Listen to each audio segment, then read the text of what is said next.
assistindo a este podcast. Nós estamos aqui para mais um episódio do podcast Molina. Lembrando vocês que este é um trabalho, né, com iniciativa da Sala de Leitura Cecília Meirelles, tá? Sob a direção da professora Poliana. E hoje nós iremos conversar aí sobre o Dia Nacional do Zumbi da Consciência Negra, que foi agora, recentemente, no dia 20 de novembro, né? Uma data muito importante, né? Principalmente aí para os negros e pardos aí, que somam-se mais de 50%, tá? Aqui no Brasil. E eu sou a professora Eliana Ribeiro, professora de língua portuguesa aqui no Molina. Eu já sou patrimônio daqui e eu vou aqui conduzir e conversar com esses alunos que estão presentes, que irão se apresentar. Olá, eu sou a Ana Luísa, do 2º ano do ensino médio. Olá, bom dia, boa tarde, boa noite a todos. O meu nome é Kayame Neguchi, sou um estudante do ensino médio. Estou no 2º ano do ensino médio da Escola Estadual Francisco Molina. Estamos aí. Olá, meu nome é Rafael e sou do 1º ano do ensino médio. Legal, todos se apresentaram, né? Então estamos em família, porque nós estamos aqui, né? Todos são família do Molina.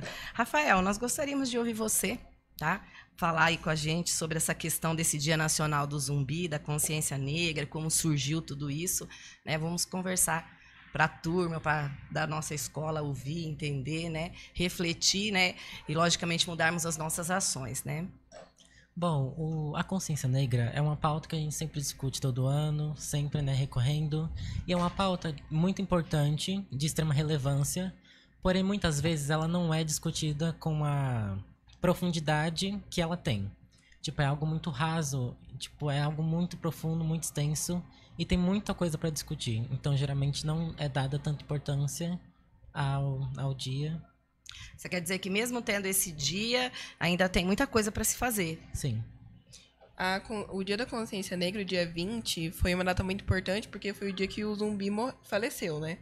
Foi criado em 1931, então foi quando todo mundo falou, opa, eu acho que realmente a gente tem que criar um dia para concretizar a importância da igualdade, da gente ter nossos privilégios também. Esse dia também não foi só importante por conta da morte do Zumbi dos Palmares, que também foi um herói na parte, porque ele era o líder dos quilombos também. Também é celebrado assim, por conta... Ele também celebra por conta do dia 13 de maio, se eu não me engano. Se eu não me engano, acho que é dia 13 de maio, que foi o dia da abolição da escravatura no Brasil também. Então a gente percebe que são várias iniciativas, né? Nós temos legislações que amparam, né, o trabalho, né, da consciência negra, assim também como a cultura, né, a questão da cultura africana, como também da cultura indígena. Mas a gente percebe que há muito que se fazer ainda, né? Não basta só ter um dia para a gente lembrar desse dia, né? Quais são as ações que realmente estão sendo feitas e quais são os efeitos que estão acontecendo na vida dessas pessoas que estão no lugar de fala, né? Que sofrem, né? Vivem o racismo. Eu gostaria que vocês falassem um pouquinho sobre essa questão da população negra, parda, né? Dentro do nosso país, se vocês quiserem talvez falar um pouquinho sobre cotas, né? Vocês quiserem discutir. Em algumas pesquisas rápidas do Google, a gente vê que hoje em dia a população negra e parda é a maioria aqui no nosso país. No nosso país, né? Mas aqui na nossa região é muita população. Eu fiz uma pesquisa e é menos de 1.500 pessoas negras, de fato, aqui na região de Urânia, na região de Santa Salete. E Aspásia. E Aspásia, isso. Gente, é uma minoria muito grande. Então, eu acho que é pouco visto, é pouco falado sobre esse preconceito, principalmente aqui no nosso estado. Eu acho, sim, que devíamos valorizar, correr mais atrás, para que a gente seja visto, seja falado e tenha as mesmas conquistas que as pessoas brancas, que, infelizmente, é uma realidade nossa, sofrida até hoje. É legal a gente pensar por que toda essa colonização que aconteceu em nosso país, ela aconteceu, né, com os portugueses, ela aconteceu com os africanos, com os indígenas, né, e porque é só uma parcela, né, quer dizer, uma grande parcela, se somarmos aí os indígenas e os africanos, né, que, digamos que não ficou com a maior fatia do bolo, né, infelizmente ainda é a população que mais estão à margem da sociedade, né, que sofrem aí preconceitos, né, estereótipos, né. Eu gostaria que vocês falassem um pouquinho também sobre por que houve essa necessidade, então, de criar também essa ideia de consciência negra, né. Se vocês pudessem falar um pouquinho, acho que seria interessante para a galera ouvir. Ela foi criada com o intuito de trazer igualdade, né? De trazer igualdade, de trazer resistência.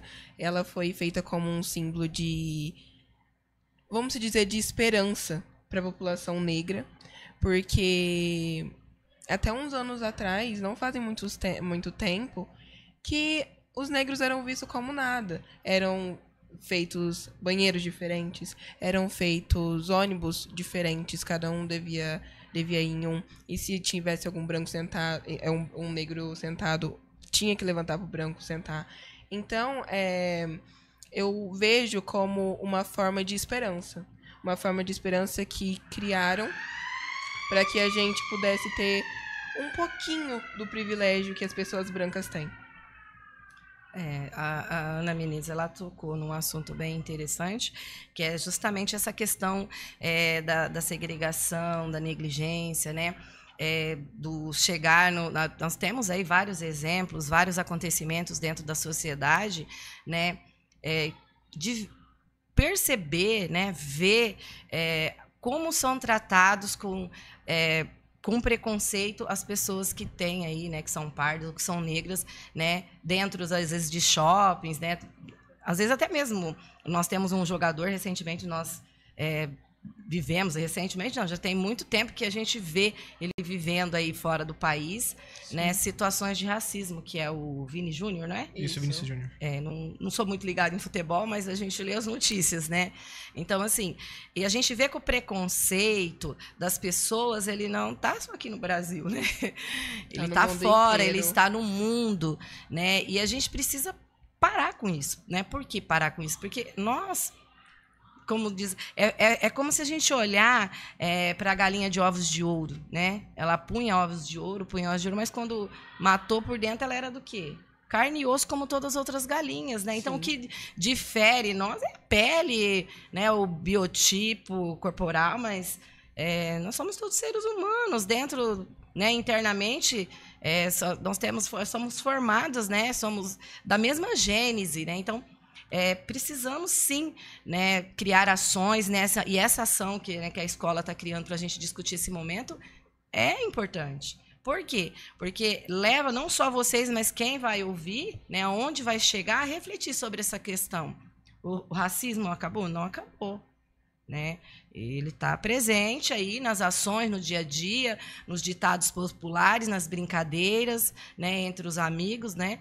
A gente vê tantos estigmas que se criam, né? Porque ele é preto, e tantos outros que a gente acaba escutando, né? Que às vezes é bom a gente nem ficar lembrando, mas assim que acaba por denegrir a imagem, né, do ser humano. E é só um ser humano, né, com características diferentes, como todos são com diferentes, né, mas todos têm sentimentos, sonhos, né? E não é porque eu sou negra, eu sou parda, né, que eu não tenho que ter os mesmos direitos que os brancos. Nós temos que ter os mesmos direitos, né? E embora se cria, né, a ideia de que nós temos os mesmos direitos, tem as leis que amparam, mas na realidade, né, ainda está muito longe disso acontecer, né? A gente vê às vezes uma pessoa negra que está talvez aí consegue comprar um carro novo e fala assim: o que será que está acontecendo? Será que está roubando? Né? A gente escuta, né? As pessoas criando esses estigmas, perpetuando, né? Então, assim, a gente precisa refletir sim, porque o racismo, ele está nas falas da gente do dia a dia, está na postura, está no olhar, está na maneira com que nós encaramos as situações, né? A TV brasileira mesmo é um caso, né? Assim, é muito modelar da gente olhar, porque o que acontece? Até eu, já, né, não sou tão novinha como mais, mas eu até 20 anos atrás, os negros, quais eram os papéis que os negros tinham nas novelas, né? As novelas que chegam aí, principalmente na Rede Globo, que é uma TV que chegava mais na casa dos brasileiros, né? Hoje as outras redes cresceram. Mas, assim, quem que era que aparecia? Né? Quem que era o rico? Quem que era o que estava estudando? Quem que tinha o dinheiro? Eram os brancos. O negro estava ali, ou ele era um empregado, o chofer, né? Ou bandido, né? Agora a gente começa a ver, nós temos essa novela Dona de Mim, né? Agora recentemente, então a gente percebe já essa inserção do negro como pessoas comuns, normais dentro da sociedade. A sociedade precisa ver isso. E a telenovela brasileira, a arte, né? Ela abre esse espaço de uma maneira mais tranquila para a sociedade entender e ver e compreender e a passar a respeitar esse espaço, né? Esse momento. Eu não falei mais em igualdade, eu falei em equidade, né? A gente precisa agora pensar em equidade, porque a questão da igualdade, né? Você está dando ali a oportunidade, mas como que eu, Eliana, né? Que comecei a trabalhar cedo, eu tinha que trabalhar, estudar, eu consigo ter a mesma oportunidade que o filho do branco que estudou a vida toda na escola particular, que estudava de manhã, né, com ensino direcionado para o vestibular das universidades públicas, que são as melhores, né, do nosso país, e que tinha toda a tarde para estudar e à noite para estudar. Como que a gente tem condições de igualdade? Porque a gente tem o direito de fazer o vestibular igual, mas isso não é equidade. Eu preciso, então, de cotas, de mais aparato, porque eu estou num lugar de marginalidade social, né? Eu estou aquém a situação do outro. E por que eu fiquei assim? Né? Eu não fiquei assim porque eu quis. Né? Então, a gente vem de uma herança cultural que me trouxe, que me levou a esse lugar, né, de exclusão, de ter que trabalhar logo cedo, de ter que estudar e trabalhar e conciliar tudo isso. Né? E muito mais coisas, né? Então, assim, eu, Eliana, né, no meu lugar de fala, que eu sou parda, filha de negro, né, eu vivo a situação do racismo, eu vivi na minha infância a situação do racismo, a questão do cabelo, a cor nem tanto, porque eu passo parte desse processo de miscigenação, a minha mãe é branca, mas os cabelos, né? Então, acaba que as pessoas olham de uma maneira pejorativa. Né? Então, eu gostaria que vocês falassem um pouquinho sobre esse processo histórico, né? Porque é um processo histórico, né? De muitos anos, né? Somos aí mais de quantos anos? Mais de 300, 400, 500 anos aí, né? De segregação que nós, pardos e negros, vivemos. Uma coisa que acontece aqui no nosso país é que nós já crescemos diante de uma sociedade racista, né? Os negros foram colonizados por aqui, os europeus trouxeram e os portugueses trouxeram, e já foi uma sociedade racista desde então, porque o negro era visto como sujo, ele era visto só como trabalhador, ele era visto como escravo, ele era chicoteado, ele era humilhado todos os dias se precisasse. As mulheres eram feitas de passatempo pelos homens, muitas engravidavam e os homens não aceitavam os filhos que elas tinham.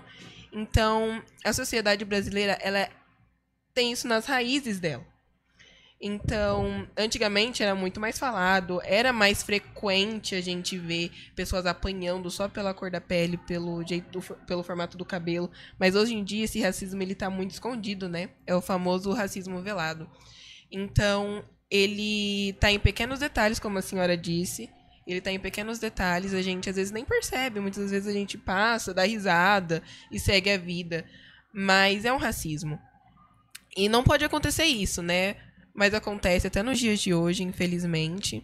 A questão de oportunidade de faculdades também é uma questão frequente até os dias de hoje, porque a maioria da população preta, infelizmente, são mais pobres até nos dias de hoje. Então, essa opção de faculdade, de, nossa, eu passei numa faculdade longe, eu vou lá morar. Não existe muito isso, porque a gente não tem os pais não têm condições de bancarem os seus filhos. Então, eles optam por uma faculdade, um curso, vamos colocar como não o seu curso dos sonhos, e acabam fazendo aquilo lá por fazer. Às vezes, muitas vezes não gostam, acabam sem atuar aquilo que escolheram e vão para as ruas, ou então acabam trabalhando como coisas que não são da sua formação. Então, esse racismo velado é muito visto ainda. E é enfrentado por pessoas até pardas, que são praticamente brancas, mas é visto e precisa ser tratado, né? Sim. Complementando o que a nossa colega tinha falado, é que o Brasil ele foi construído pelo racismo. Ele é uma sociedade racista, então, tipo, mais de 500 anos é uma herança que o racismo deixou praticamente pra gente. Então, tipo, o racismo, ele não é algo, tipo, eu te ofendo. O racismo, ele tá infiltrado, o racismo é estrutural. Uma analogia que a gente pode fazer é que a sociedade brasileira é uma árvore e o racismo são as raízes. É algo que tá ali, não dá pra simplesmente tirar. Já faz parte da nossa história. Tanto que no cotidiano é algo normalizado. E muitas pessoas nem percebem o que estão fazendo, não percebem a profundidade, não percebem o quão ruim é. Então, tipo, é algo realmente que tá na nossa sociedade. Está ali na gênese, né? A questão do racismo, ela é essa herança, porque, assim, o racismo, ele era conveniente. A questão da escravidão, ela era conveniente para uma parte da sociedade, né? E que não... essa questão desse enriquecimento, né, da elite, essa exploração da elite, né, ela não acontece de qualquer jeito. Ela tem toda ali uma organização para que, né, há um sistema que é muito difícil de quebrar, né? Então, assim, isso está há tantos anos dentro da nossa sociedade, né, que às vezes até mesmo eu que sou parda, eu me pego brincando com situações, né, que eu falo assim, gente, pois eu paro e penso, eu falo, gente, eu também sou negra, né? Peraí. E assim, isso não acabou, ele não acabou, o racismo está aí, né? Eu vou até sobre essa questão da universidade, eu achei muito interessante você falar, Rafael, porque assim, às vezes essa questão de equidade, né, e essa questão da igualdade, eu gosto muito de pensar nisso e, né, de falar sobre isso, porque o que acontece? Eu tenho o direito, mas eu consigo fazer? Uhum. Né? Na época, eu vivi um período da minha vida, né, meu pai desempregado, obviamente, porque aí negro, né, pobre, a idade também dele estava, né, que ele saiu da roça por conta, né, de produções que não foram favoráveis, né? Ele decidiu sair da roça e mesmo meu pai sendo negro, né, ele, por ser o filho caçula, né, ele estudou assim. Meu pai tem ensino médio, meu pai tem 75 anos, mas meu pai, ele terminou a 8ª série dele com 16 anos, então ele estava do tempo, né, ele era jovem quando ele terminou a 8ª série, ele conseguiu fazer a 8ª série aí com 16 anos, 17 anos, ele já tinha terminado, né, e ele fala que foi convidado na época para trabalhar no Banco do Brasil, né, mas, desculpa, no Banco do Bradesco, em Santa Rita, que ele estudou lá. E ele não, né, preferiu ficar na roça, né? Só que, assim, o que acontece? Quantos conseguiu terminar os estudos, né? O meu pai tem 75 anos. Quantos terminou? Eles eram em 7 irmãos, né? Eu tenho tia, porque ele só estudou porque a minha tia mais velha, que é 20 anos mais velha que meu pai, né? Ela falou assim, não, alguém de nós tem que estudar, né? Ela estudou o 1º e 2º ano, e ela ensinou os outros irmãos a lerem e escrever. Então, eu tenho tias minhas que nunca passaram pela escola, né? E o meu pai, porque ele era o caçula, então, ele foi para a escola. Então, ele foi estudando e estudou até a 8ª série, e depois também parou com 16 anos, porque, né, já trabalhava de dia e estudava à noite. E aí, o que acontece? Né, o meu pai, ele sempre teve essa ideia assim, de incentivar os estudos. Então, eu sempre gostei muito de estudar, né? E quando eu estava aí com 17 anos... hoje a Unesp, a Universidade Estadual, ela permite, né, a inscrição para você fazer fazer o vestibular. Ela permite, então, um desconto para alunos que são de escola públicas, que estão no 3º ano. Mas, na época, lá em 96, 95, né, eles chegavam na escola e escolhiam os alunos de cada sala ali, os que tinham as melhores notas, obrigada, eu tinha. E dava... Eu lembro até hoje, era R$80 a inscrição na Unesp. E dava a inscrição para a gente fazer. E eu, nossa, fiquei muito empolgada. Eu fui em São José do Preto, aquele tempo era 3 dias de vestibular, né, fazendo as provas. Fiquei ali, fiz as provas. E olha que legal, eu passei. Eu sou uma aluna de escola pública, né, parda, eu passei. Só que eu consegui estudar. Meu pai não tinha dinheiro nem para me levar lá, né? Então, tinha programas de incentivo na época, né? Então não tinha condições de ir. Né? Então, assim, tenho direito, né? Às vezes eu até consigo passar no vestibular, mas eu consigo estudar, eu consigo ficar lá. Quem que vai me manter? Né? Então, assim, nós temos mais de 50% da população brasileira são pardas, pardo e negros, formados por pardos e negros, mas a gente vê quantos que estão no nível superior. Não chega a 40%, não chega a 30% que estão no nível superior. Né? Então, se nós somos a maioria, por que a maioria também não está, né, cursando na universidade? Porque a gente sabe que os estudos ainda é um dos únicos caminhos que te permite você ascender socialmente. Né? Então, assim, são reflexões que a gente precisa estar no dia a dia, né, o tempo todo pensando, conversando, porque é conversando que a gente cresce, né, a gente muda de atitude, de pensamentos, né? E aí, assim, gostaria também assim, da gente conversar um pouquinho sobre a escravidão como assim, mecanismo de acumulação de grandes potências. Bom, algo que não é muito falado é que, por exemplo, nos Estados Unidos, quando houve o fim da escravidão nos Estados Unidos, os escravos receberam um pedaço de terra e um cavalo para poder recomeçar, ou seja, foi reconhecido a eles uma dívida histórica, algo que não ocorreu no Brasil. Ou seja, praticamente eles foram escravizados, tiveram praticamente sua vida roubada e simplesmente foram jogados. Descartados, né? Eu, pelo menos, não recebi. Será que eu tenho alguma herança oculta para receber?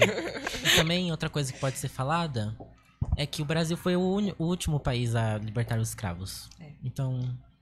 Eu acho que a gente pode falar também que libertar é uma palavra muito forte, né?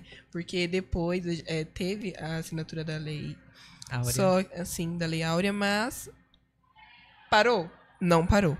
Até hoje a gente vê pessoas sendo escravizadas, não só negras, pessoas até brancas sendo escravizadas, então não parou a escravidão. Surgiu a lei, mas ela não foi adaptada para o nosso país. Muitos ainda libertavam, só que os negros não tinham capacidade para se manterem. Então eles continuavam trabalhando, o salário era muito baixo, e eles continuavam trabalhando de uma forma escrava, só que libertos, porque eles não tinham essa ideia de, meu Deus, eu preciso sair daqui. Eles não tinham como sobreviver. Como que ia ficar os meus filhos? Como ficariam a minha esposa? Como fica o meu marido? Eles não tinham isso. Então, eles continuaram trabalhando de forma escrava, mesmo estando libertos. Bom, mesmo depois da abolição da escravatura no Brasil, o que houve? Eles foram marginalizados, como sempre são as pessoas negras. O que aconteceu? Eles foram libertos, alguns voltaram para o seu país de origem, na África, outros permaneceram no Brasil. E durante essa permanência aqui no Brasil, o que aconteceu? Eles poderiam trabalhar ali, mas não era mais vantajoso para os proprietários, a elite brasileira. Por isso que teve a abolição. Não foi bonzinho, né? Porque não estava muito interessante mais. Não estava muito lucrativo também para o Brasil, por conta que o Brasil era o único país que ainda estava em período de escravidão. Foi para favorecer eles, né? Exato. Então não tem nada dessa ilusão que as pessoas acham que foi pura bondade. Na verdade, não foi. O que aconteceu após isso? Eles foram obrigados, né, a viver em péssimas condições de vida, né? E vivendo em cortiços, onde era um espaço muito pequeno para se morar. Fora que eles também tinham famílias, entre outras coisas também. E isso acabou acarretando que teve um evento, teve um atentado que ocorreu que eles queimaram os cortiços onde as pessoas negras moravam. E o que houve? As pessoas negras foram obrigadas a morar em regiões de alto risco, em morros e por aí foi. E nesse meio se fomentou, no caso, criou-se as comunidades. E essas comunidades também, além de serem marginalizadas, isso justifica também porque uma boa parte da população negra, parda também, não era escolarizada. Por quê? Porque eles moravam longe das escolas, fora que também não tinham nenhuma documentação. E isso isso era um grande ponto a menos para as pessoas se... ascender socialmente. Exatamente, igualdade também. E por aí se criou esse estereótipo de que o negro ele é vagabundo, ele não trabalha, ele rouba. Não estuda. E por aí vai. Que ele está envolvido no mundo do crime e tudo isso. Mas não vê as condições com que foram colocados esses negros dentro da sociedade. Né? Eles não foram jogados. Né? Quando se assina essa lei áurea, né, a gente, quando analisa, né, com mais profundidade, a gente vê que eles foram jogados. Né? Foram jogados à própria sorte. Eles só que eles vão fazer para superficial. sobreviver? Né? Jogou ali, mas aí estudo e documentação, como o Caio acabou de dizer. Né? Então, assim... É uma herança, né? É um momento triste, um momento não, né? Um longo tempo triste para o negro, né? Tanto que até durante esse período, eles tentaram apagar os negros da história, utilizando aquela técnica de branqueamento. Porque as pessoas, elas constituíam família com os europeus. Por conta que, após não era mais vantajoso o utilitário do negro como operário, eles trouxeram imigrantes da Europa. Após a Primeira Guerra Mundial, né? Também. Isso foi intencional, né? Foi totalmente intencional para praticamente extinguir aquela parte da história, para retirar aquela página escrita durante a história brasileira. Colonização, né? A colonização. Eles tentaram apagar de que não existisse mais negros no Brasil. E isso que o Caio tá falando é tão nítido, porque assim, eu vivi um pouco mais, vocês estão vivendo um pouco menos, né? Porque ele está velado, né? Mas assim, quem estava para trás de nós é que realmente sofreu. E aí, como eu falo para vocês, o meu pai é negro, então a família do meu pai é negro. E as minhas tias, né? Eu sempre tive muito contato com elas, né? Então, recentemente a irmã do meu pai, a minha tia Jola, ela faleceu, né? Então eu tinha muito contato com ela, a gente conversava muito. Ela dizia assim, ó. O meu tio, ela falava, meu tio Júlio, ele sempre falava, preto tem que casar com branco para acabar com essa raça. Né? Então, assim, nos próprios negros foi incutida essa questão de que o negro precisa acabar. Né? E tanto é que a maioria dos meus primos, né, são casados com brancas, né? Com mulheres brancas, com homens brancos. Né? Que essa questão. Então, a própria sociedade, a elite, trouxe essa ideia desse, né, acabar com os negros. Uma vez eu vi um relato sobre uma senhorinha que hoje em dia ela tem Alzheimer, ela tá bem idosinha, mas ela é uma gracinha. E ela falava, a neta dela cuida dela, e a neta dela tava falando que ela demorou muito tempo pra ela ir no banheiro, no mesmo que do marido dessa moça, porque o marido dela é branco. E ela falava assim, não, eu não posso, porque ele é branco. Olha pra mim, olha pra minha cor, olha como eu sou feia. E ela falava assim, não, vó, a senhora é linda, eu vou fazer seu cabelo, vou pintar seu cabelo. Eu falava, não, eu não posso, eles não deixam. Então, mesmo ela tendo essa doença, ela lembra do passado dela, ela lembra como ela sofreu. Né? E é muito triste ver isso. É muito triste ver como eles se sentiam. É muito triste essa história voltar novamente na cabecinha deles. Então, a gente precisa tomar cuidado com o que a gente fala, como a gente fala e com quem a gente fala. Então, aí você já encaminhou para uma situação bem legal para a gente falar sobre essa influência cultural africana. Né? Até tem, gente, muito, né, das comidas que a gente come, né? A origem, né, a herança é africana. A cultura. Só que isso tem valor dentro da sociedade? né? Vamos falar um pouquinho sobre essa questão da alimentação, do ritmo, a cultura dos africanos aqui pra gente, né, no Brasil. Um grande exemplo também dessa cultura aqui no Brasil são as comidas típicas, como a feijoada. A feijoada, ela tem origem da época da escravatura. Por quê? Os nobres, né, a alta sociedade brasileira, os donos de engenhos, entre outros, após eles fazerem a refeição deles, os restos eram jogados aos negros para comerem, como se fossem animais. E aí eles misturavam aquilo ali e fomentou-se a feijoada. E também existem outras, como a dança também, a capoeira também é um grande exemplo de uma cultura que foi tecnicamente foi delegada, né? Delegada aos delegada, deixada de lado, né? Geralmente, tudo que vem a partir do negro é marginalizado e é visto como ruim. A comida, muitas vezes... Ai, nossa, eu vou comer isso? É forte. Às vezes, muitas vezes a cultura também, algo que é visto muitas vezes com a Ubanda. As músicas, o contexto da favela. E também, na língua portuguesa, é muito comum observar, por exemplo, palavras, expressões... onde o negro é utilizado como algo ruim, como, por exemplo, mercado negro, lista negra, também tem um docinho chamado teta de nega, então... É um docinho gostoso. Ele tava falando só pra complementar, também são as roupas, né, que os negros usam roupas muito chamativas, que eu acho lindo, particularmente. São muito chamativas, muito coloridas, é da cultura deles, usam colares grandões, que eles mesmos fazem, tranças, coisas no cabelo, que são chamativas.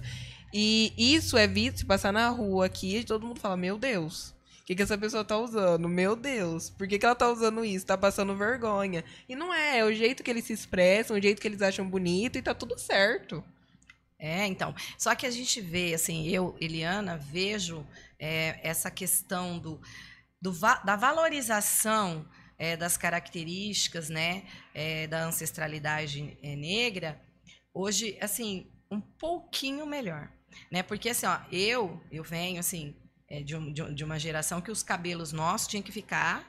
O meu cabelo ele não é tão, assim, digamos assim, o nível do afro dele ele misturou um pouco com o europeu. Então, assim, mas era de trança, né? Era amarrado, e tanto é que eu acostumei tanto que para mim soltar meu cabelo é a hora que eu lavo, porque eu acostumei com isso. Né? Eu me sinto bem com esse cabelo preso, né? Eu durmo com o cabelo preso. As minhas tias eu nunca quase nem via elas com o cabelo solto, né? Só a hora que tava penteando e assim tudo muito bem presinho, assim tentando não deixar os fios rebeldes saírem fora do lugar, né? Porque vem tudo aí de uma tradição, de uma herança, né? Que o cabelo é feio, que o cabelo bombril, que o cabelo é isso, que o cabelo é aquilo, né? E a minha sobrinha, ela tem o cabelo afro, bem um pouco mais que o meu. Então, ela sabe, quando ela era pequena, a minha cunhada trazia ele preso. Agora não, agora ela foi para a universidade, ela está cursando artes. Então, assim, ela solta aquele cabelo, assim, né? Definiu, tá bonito o cabelo livre. Ela tá com os cabelos livres, né? E, assim, a gente vem de um espaço que o cabelo... né? Afro tinha que ficar preso. Ele só era bonito se ele tivesse preso. Porque se ele tivesse solto, ele era lá o bombril, ele era... Eu já ouvi muitos termos, carroça de feijão, né? O carroça de feijão porque é bem armado, né? E vários outros termos, né? Então, a gente ouve, né? Fulano é preto de alma branca. Olha que situação, né? E não mudou. Eu vivia, deve ter uns 10 anos aproximadamente, uma situação que, né? Eu fiquei muito indignada. Nós estávamos num domingo de almoço na casa da minha sogra, né? E assim, o Caiano tem esse lado protetor dos animais, e ele vê animal na rua, ele tem essa questão de querer pegar o animal e cuidar, né? Dar uma casa, um lar para esse animal. E aí apareceu uma cachorrinha e ele querendo pegar essa cachorrinha aí lá em casa, né? Meu pai falou, não, nós não vamos pegar, nós já temos, né, 2, não dá para ter mais cachorro, Caian. E o Caian cuidando dessa cachorra, alimentando essa cachorra. Aí até que ele conseguiu o doador, o meu sogro, né? Então, aí meu pai falou assim, então vamos pôr ela pro quintal até você levar ele pro seu avô. E aí ela ficou lá, e meu pai é negro, meu pai cuidava, ela adorava meu pai, a cachorrinha, enquanto ficou lá 2 semanas no quintal da casa. Aí quando nós levamos pro meu sogro, porque aí, né, castrou tudo certinho, levou. Quando tava lá no domingo, e meu cunhado, que é irmão do meu marido, ama animais, né, e a cachorra gosta muito dele, e aí, né, passou-se aí 2, 3, 4 meses, nós estamos num domingo almoçando. Ele fala assim, essa cachorra, ela é muito amorosa, né? Ela exaltando a cachorra, né? Engrandecendo. De repente ele falou assim, mas ela não gosta de pessoa de cor. Aí eu parei. Falei, o quê? Eu já falei logo assim, o quê? Não gosta de cor? O que é isso, cor? O que é isso, cor? Você também tem cor? Não, assim, né? Pessoa escura. Falei, isso é uma mentira. Já falei logo assim, isso é uma mentira. Eu falei assim, que ela estava lá em casa, na casa do meu pai é negro, e ela amava meu pai. Eu falei assim, quem não gosta são vocês. Aí todo mundo sem graça, né? Aquele climão na mesa, né? E o domingo acabou. Né? Aí o meu marido falou assim, por que você foi falar? Não, mas não é, eu não deveria falar então também? Falei, eu não deveria falar? Eu deveria ouvir e ainda ficar quieta? Né? Então, assim, não acabou. Então tá nisso. Quer dizer, o cachorro não gosta de pessoa de cor. Quer dizer, que todo mundo tem cor, gente. Né? Olha lá, fulano é de cor. Que nem o cor de pele, o lápis cor de pele, lápis, né? Lápis cor de pele. Quer dizer, cor de pele é só o rosinha. Só o rosinha clarinho. Então, assim, é que nem vocês falam, né? O racismo tá aí. Ele não saiu da sociedade. Ele tá como se fosse algo intrínseco na pele do ser humano. E assim, como é que a gente muda isso? É aí que tá a grande questão. Né? Você poderia pensar um pouquinho, Rafael, trazer algumas sugestões de como é que a gente pode mudar isso? Bom, Desde que do começo, né, da descoberta do Brasil, foi sempre repetido um ciclo entre gerações, onde discriminação.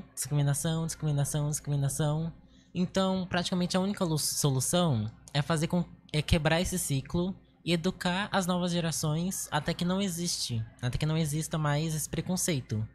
Porque praticamente a gente vive uma sociedade contaminada pelo preconceito, pela discriminação, pelo desrespeito. Então, realmente, quebrar esse ciclo, no meu ver, é a única forma. Legal, boa ideia, Caia. Bom, no meu ponto de vista, eu acredito que o único meio para quebrar essa raiz, essa raiz que a gente teve aí da escravidão, entre outras, e o racismo estrutural que até hoje é vivido, por exemplo, nas escolas, suas brincadeiras de mau gosto, é por meio da própria educação.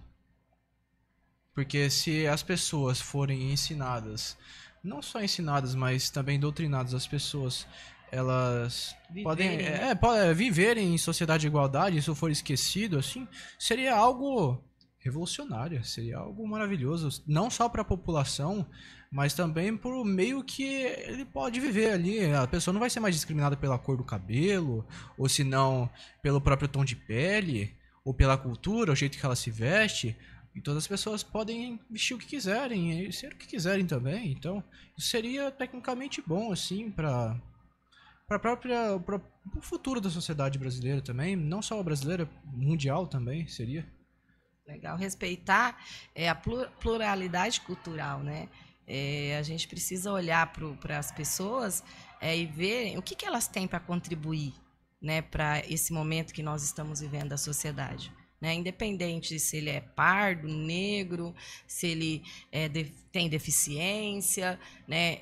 O que ele pode contribuir para a sociedade. Então, valorizar as pessoas, né, na sua eu não consigo falar essa palavra. Pluralidade. Lá também não sei. Nas suas diferenças, fica melhor assim, né? Porque é isso, né? Nós somos diferentes, todos são diferentes, né? E constituímos um todo. A Ana gostaria de... Eu concordo com os meninos, eu acho que eles estão corretos nas falas deles, o Rafael, principalmente. Eu acho que é isso, eu acho que as novas gerações devem vir com uma cabeça mais livre, uma cabeça sem preconceito, né? E a gente, como nossa geração que está crescendo, que vamos ser pais frequentemente, acho que a gente tem que colocar isso na cabeça das crianças, que todos somos iguais, independente da cor da pele, independente da roupa que usa, independente do que for. Somos iguais, somos seres humanos, temos direitos de tudo igualmente. Pode falar. Algo que eu raramente vejo as pessoas discutindo é a relação da ciência e do racismo. A taxa de pessoas negras, pardas, na ciência é praticamente ínfima. E também teve um período da história onde a ciência era usada para praticamente afirmar que o negro era inferior. Ou seja, pesquisas científicas com dados, com teorias totalmente sem fundações, eram usadas para inferiorizar o negro. Como, por exemplo, que o formato do crânio fazia com que os negros fossem propensos à criminalidade, à violência, algo totalmente sem fundação nenhuma. Sem fundamentação. Sim, esse negócio da formação biológica do corpo... Tem uma imagem rodando pela internet mesmo, que o formato do crânio dos negros era parecido com o formato do crânio dos macacos, né? E aí vinham ainda mais pressão em cima dos negros e acabavam enlouquecendo eles, vamos dizer assim, né? Então, assim, né, eu vejo assim que a questão hoje, né, o que nós precisamos seguir são essas linhas, né? Porque falava assim, igualdade, né? E a gente vê que a igualdade, você colocar todos numa situação de igualdade, não dá certo, né? Aí fala assim equidade, né? E também não está dando certo. Então, assim, a gente precisa seguir a nova linha agora, que é o desenho universal, né? O que falta, né, para os pardos e os negros, para que eles estejam, né, aonde precisam estar, né? Então, eu acho que precisa aí as legislações, né, as discussões da sociedade precisam ser encaminhados, né, para essa situação, né? O que precisa para que eles cheguem, né, aonde precisa chegar, né? Então, acho que é seguir essa linha do desenho universal. Não sei se vocês têm mais algo a acrescentar, mas eu acho que essas foram ótimas discussões, né? Reflexões, né?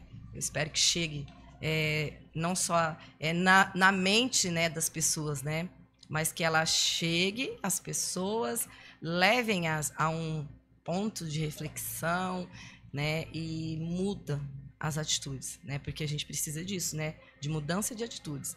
Porque tem data, tem dia, tem estudo, tem linha, tem discussão, mas por que não mudou ainda totalmente? Porque há avanços, a gente não pode dizer que, né, o racismo hoje que as pessoas vivem é o mesmo de 500 anos atrás. Não, há avanço, mas muito lento, né? Então, assim, com essa reflexão aí, né, o que eu, enquanto ser humano, posso fazer, né, para criar esse desenho universal, para tirar, né, esse ranço que a sociedade carrega, né, sobre essa questão da exclusão social do negro e do pardo no Brasil. E esse foi mais um podcast do Molina. Tchau. Sim. Bom, acho que Tchau. estamos por aqui, então tchau, pessoal. Esperem ótima tarde, que tenham uma ótima noite. gostado, que a gente mude um pouquinho o pensamento de alguns. Nós estamos aqui todos nos lugares de fala, né? Sim, com certeza. Então é isso. Tchau. Tchau, pessoal. Tchau.